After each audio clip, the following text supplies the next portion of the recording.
Once upon a time, or thereabouts, there lived a sort of hot Princess Jane, who dreamed every day to be rescued from her mundane life by a handsome prince.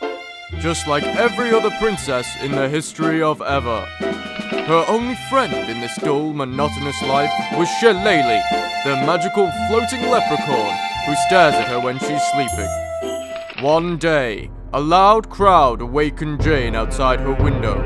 She looked outside curiously to see in horror that the living dead have invaded the kingdom. No one knew where they came from. Could be a witch or an evil corporation, though personally I'm fairly sure it's the bear that lives behind my house that keeps stealing my newspapers.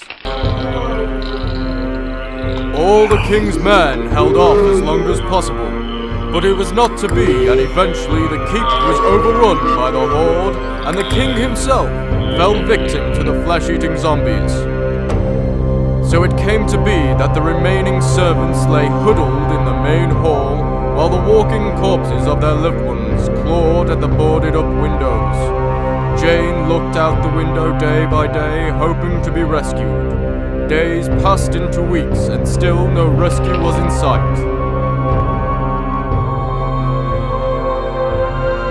As weeks passed, food became scarce, and hope of ever being rescued slowly died from Jane's mind.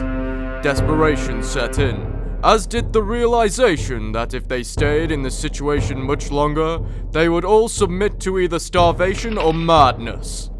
With this thought, Jane finally realized that if no one else would rescue her, then it was up to her to save the people of the castle.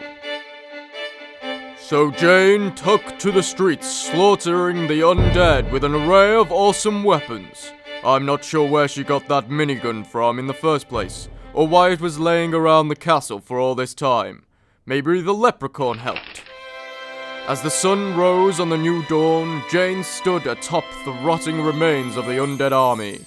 A newfound confidence in herself, washing over like the morning sun, for she realized that the only one she needed to rely on was herself.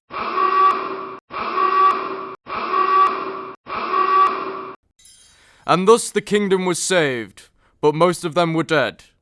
But those who remained were saved, I guess. The end.